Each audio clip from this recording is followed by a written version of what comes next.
15 जनवरी 2024 की साकार मुरली से होमवर्क।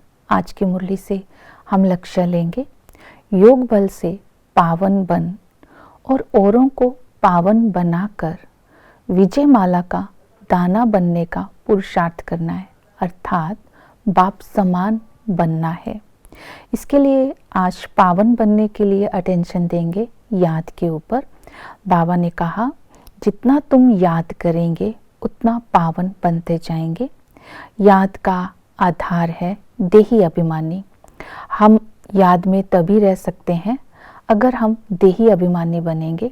देही अभिमानी अर्थात ज्ञानवान, जो स्वयं और बाप के परिचय सहित याद करते हैं, मैं आत्मा हूँ, मैं आत्मा निराकार बाप को याद कर पावन बनती जा रही हूँ। इस तरह चलते फिरते, उठते बैठते, धंधा करते बाप की याद में रहने का अभ्यास करना है, चिंतन करना है। बाप मिला और क्या चाहिए, बाप मिला सब कुछ मिला। ऐसा बाप कितना मीठा है जो हमें पुरुषार्थ कराकर पुरुषोत्तम बनाता है, सतयुग की स्थापना करते हैं। इस तरह बाप से होने वाली प्राप्तियों को स्मृति में रखते हुए बाबा की याद में रहना है। और जितना हम संतुष्ट होंगे उतना ही पावन बनेंगे। तो ये स्वमान लेंगे, मैं संतुष्ट मनी हूँ। अपने आदि स्वरूप को इमर्ज रखेंगे।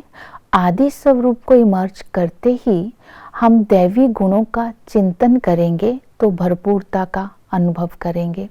दूसरा, अपने अनादि गुणों को अपना चिंतन करेंगे, अर्थात अनादि गुणों का स्वरूप बनेंगे।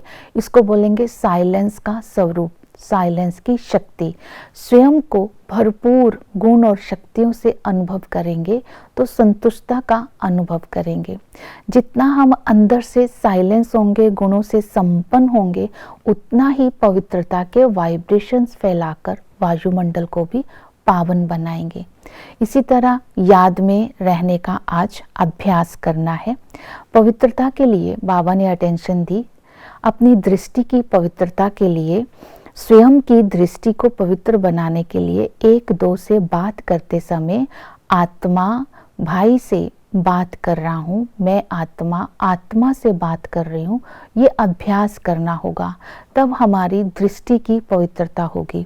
और संस्कारों की पवित्रता के लिए बाबा ने अटेंशन दिलवाया है।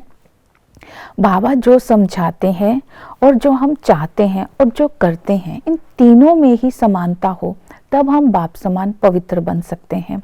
जो पवित्रता की धारणा के लिए हमें लक्ष्य को भी स्मृति में रखना है कि हम विजय माला का दाना बनने वाले हैं, अर्थात पुरुषार्थ कर पुरुषोत्तम बनने वाले हैं। ये लक्ष्य जब स्मृति में होगा तो पवित्रता की धारणा सहज हो जाएगी।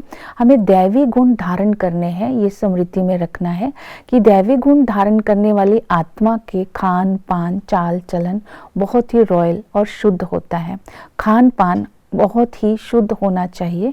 इसके लिए बाबा ने विशेष अटेंशन दिया कि तुम्हारे अंदर कोई आश नहीं होनी चाहिए कि मैं ये चीज़ खाऊं। अनासक्त वृत्ति होनी चाहिए, ये भी पवित्रता की निशानी है।